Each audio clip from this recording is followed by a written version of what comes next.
And once again, we are back. Of course, it's Buckets and Dimes, Nuts and Bolts Sports NBA podcast. Joe Cardoza here, joined as always by my right-hand man, Mr. Patrick Hillwig. Pat, what's going on, brother? How you doing, man? I am doing phenomenal. We are 3 games into the finals. My pick of the Raptors in 6 still could happen. I don't know if it's going to happen that way or not, but hey, either way, this has been a really exciting finals. The ups, the downs, the injuries, and just seeing some players really step up and make a name for themselves in these finals is just great. So I'm happy. I'm excited to see how the game goes this evening. Yeah, my pick was Warriors in 5. I gave the Raptors little to no chance of winning at all. I just thought the Monstars, or a.k.a. Team Thanos, would take over, and things have not worked out that way. Like you said, the injuries, not just injuries, just the level of play. And we're definitely going to talk about that when we break down. And we don't have 1 game to talk about. We don't have 2 games to talk about. We now have 3 games worth of basketball play to discuss and talk about who's performing, who's not performing. But before we jump into that, of course, we want to jump into our news and notes section. One thing that we always talk about is funny. I texted you yesterday, Pat, that the NBA never stops. We have the NBA Finals going on right now, but there's still lots of activity going on in the league itself. And you got to remember, free agency is only 3 weeks away. The NBA draft is on June 23rd, I want to say. And then right after the NBA draft, you got Summer League coming up right behind it. So, I mean, the NBA is just boom, boom, boom, boom, boom. You get a couple of hours to rest. And then after that, it's right back to business. I'll be heading to Vegas at the beginning of July to go to the NBA Summer League as well. So let's hop right into it, man. Talk a little bit of news and notes. First thing we want to talk about is the trade that happened yesterday. You saw the Brooklyn Nets continue to make moves to make themselves an attractive destination for free agents. They went ahead and traded Alan Crabtree to the Atlanta Hawks. In exchange, the Hawks are going to send them Mr. Prince, the former rookie first-round draft pick. Did not work out very well for Atlanta. Both of those guys as players so far have had injuries kind of derail their careers. You talk about Crabtree, had a really good season with the Portland Trailblazers.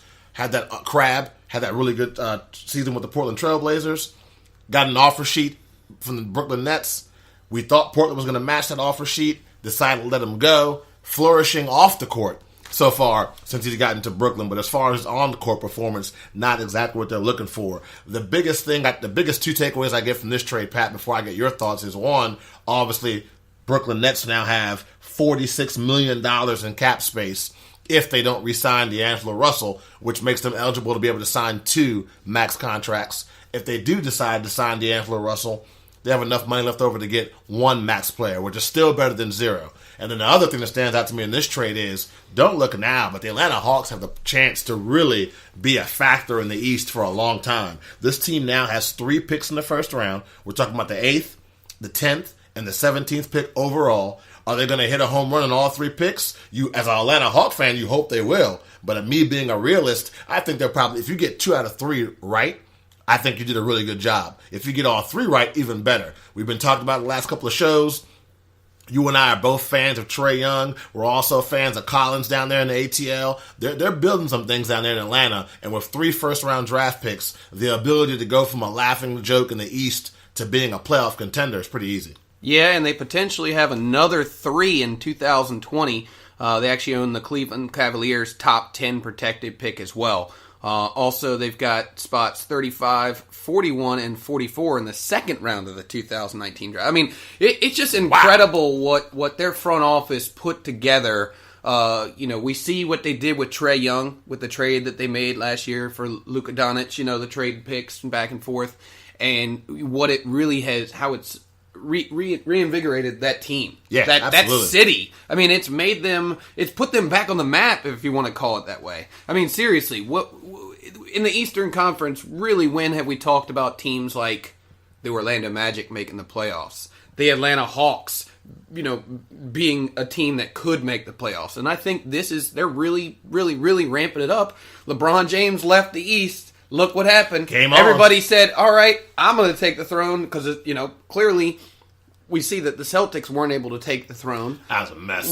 They thought they were going to take the throne. It was basically given to them at the beginning of the year, but it didn't happen. So I think all these other teams are seeing these openings. You talk about it. Talk about the free agents that are looming. You got Kevin Durant, Kemba Walker, You know, Kyrie Irving, who allegedly is heavy being courted by the Brooklyn Nets. Right. I saw a picture on the internet the other day of him walking into a townhouse, or a penthouse, excuse me. He doesn't do townhouse. He's a millionaire. A penthouse in New York City with the biggest smile I've ever seen on Kyrie Irving's face. So who knows? Right. I mean, you still got Jimmy Butler. You got Anthony Davis, Kawhi. I mean, there's so many good players in this offseason that potentially could take a franchise to the next level. We're talking about the Knicks being relevant again. We're talking about the Hawks. Clippers. The Clippers, right. The Clippers even. You know, and I think it just really shows where the NBA is today.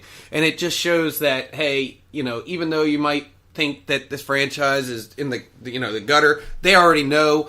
They are already planning years in advance for this. I mean, we've been talking about this for years. Hey, what's going to happen, you know, in the summer of, 2019 or whatever, 2020. Yeah, you're right about that. You know what I mean? You and I were talking about this last year. Exactly.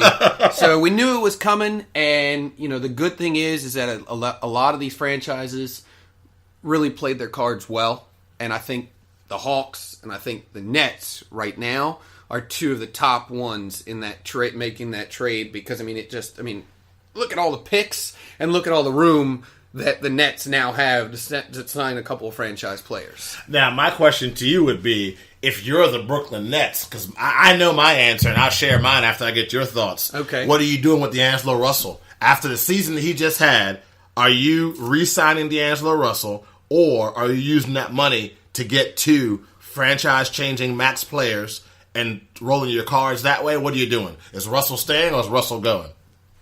I really think it depends on who you think you can sign.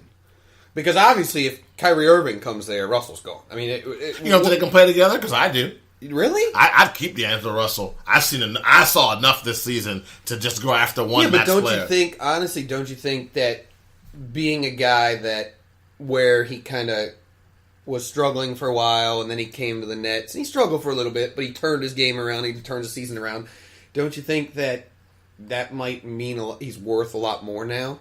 Because people were like, hey, he might be that next thing, but he also might go back to that other thing too, and you got to kind of hedge your bets if you're the Nets, right? You got to think. He's still developing. I mean, the only way I can see myself, if I'm the GM of the Nets, saying, thanks for your time, D'Angelo, you got to roll, is if Kawhi or KD assures me they're coming to my team. Then I'm absolutely going to let him walk. No, but if it's just if I can only get Kyrie Irving, I'm putting Kyrie Irving at the 2, or at the 1, I'm sorry. Yeah. I'm moving Russell to the 2 guard, and we're going to roll with it. No, I can see that. I'm not saying I can't see the two of them playing together. I'm saying literally, I just feel like it depends. Because if Kyrie comes, I feel like another superstar's coming.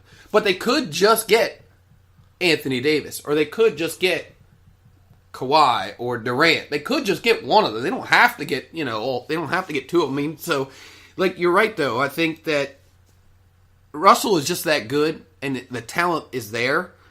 Can he sustain it? And I think if he does, I think he can be a superstar in this league, and I think he's proven that he's got it, and he can definitely do it. So, they got a tough decision to make. Do you give up on this guy and go for somebody that's already proved that they can do it in the NBA Finals? Yeah, that part. I was going to say, proven winner. Yeah. That's the thing. That's the thing about Russell. Russell did great in the playoffs. I mean, I'd have to check his stats. I mean, I know he had a couple of good games, but it wasn't a 35 points a night type guy for the entire playoffs. You know what I mean? And granted, I mean, it's just youth. You're not going to come into the league and just tear it up when you get to the the playoffs, especially since I don't think first time. Yeah, I think that's his first time. Yep. So, and especially the Nets is too. It's been a while since they've been to the playoffs. Oh, God, yeah. So Jason Kidd and Vince Carter ain't walking through that door. No, they are not. Even though Vince Carter did say he wants to play one more season. Yep, he is. I saw that the other day. He's going to come back, and his next season is going to be his last. You're right about that.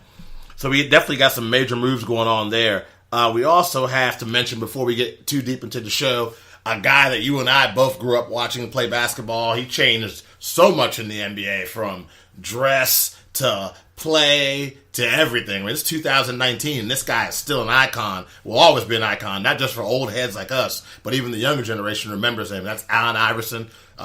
Make you feel old here for a second, Pat. He turns 44 years old today.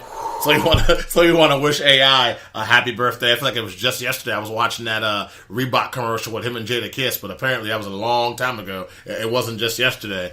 But I mean, yeah, Georgetown legend, NBA legend. Definitely want to shout out him and give him a happy birthday wish from us. Absolutely, happy birthday to AI. I mean, trust me, I had the shoes. I mean, I watched him. He was one of my all-time favorite players. Just the way he just was able to take over a game and just with style too.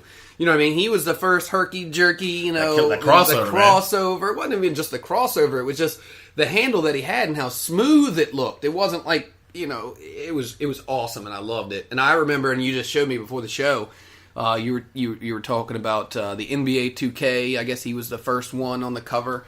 Trust me, I remember playing with the Sixers in NBA 2K. I remember how dominant he was and how easy it was to. Barely anybody could hang with me if I played with the Sixers because he was so quick and he could score from anywhere. I remember the team he dragged to the NBA Finals. That too. Matt Geiger, Eric Snow. Good God. Who else that team? Tyrone Hill. Oh, my God. This guy took that team to the finals. I mean, he didn't. And the stepping over Tyronn Lue, which is still celebrated today. Right. So, yeah, definitely, his career, obviously, we know where it kind of went towards the end. He was one of those players that some players, as they get a lot further along in their career, they can take on a different role. Yeah. Some players can't. Carmelo Anthony, love the guy, one of the best scoring players in the NBA. He didn't want to come off the bench. He didn't want to realize that where he's at in his career now, he's not a starter. Has he's not. Officially No, and he hasn't. Yet, no, and he hasn't, and that's great. I mean, somebody's going to clearly sign him, probably mid-season next year for a playoff run, kind of, with like. But they should have done this year. Exactly. Anyway. Anyways, like I said, Allen Iverson, big shout out, happy birthday. Like I say, he made me enjoy basketball again. I mean, I was obviously a Jordan fan growing up and big time Jordan fan, and then it was like Allen Iverson kind of came next, and then KG, and it was that's just the way it was for me.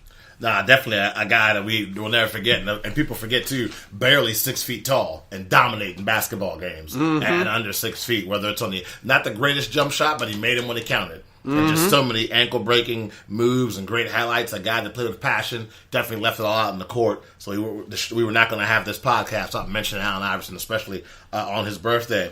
Another bit of news and notes before I pass it on to you, Pat, something that we don't want to talk about. You and I both have talked a lot on the air, off the air, about fans in the stands acting crazy. Now it's creeped into ownership. I'm not going to give the guy the pleasure of calling him an investor. He's an owner. He's a minority owner. But Mark Stevens of the Golden State Warriors in Game 3, Kyle Lowry comes crashing into the crowd, runs into the stands. Apparently, one of the people that he ran into was his significant other. Mr. Stevens thought that gave him the right to touch him. Ends up giving a pretty good shove to Kyle Lowry. A couple of cuss words shared here and there. Pretty sure he said, "Get the F out of here," I think is what I read. Several times to Kyle Lowry. Kyle Lowry, shout out to him for keeping his composure. If that was me, I'm pretty sure I'd be doing this podcast to a jail cell with my one phone call. But he didn't do anything at all. He kind of just took it in stride, kept on playing basketball, explained after the game the reason why he did it is because he knows the platform he was on. NBA Finals, billions of eyes are on you. Kids are watching you, including his own kids. Right. So he decided to handle the situation the way he did.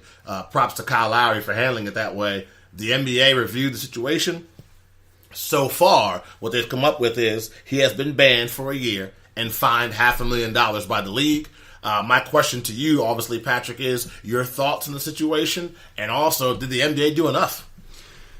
Let's just say this: when you and I have never actually sat full court side. I've sat pretty close. I've gotten some tickets from different people, and on the ticket it literally says you have to act in a certain manner. So there is a disclosure. There is a disclosure that you see in front of you. You have the right to be here, but you don't have the right to, to touch the players. You don't have the right to, obviously it's an arena. You can heckle the players all you want. You can say, "Hey, your mom sucked," whatever. Just joking. But when they get up close and they get up personal, and then you start, really getting within their personal space. Not to mention their workspace. Right. I mean, I get it. He dove into the chairs or whatever. It happens in every single basketball game. I've seen players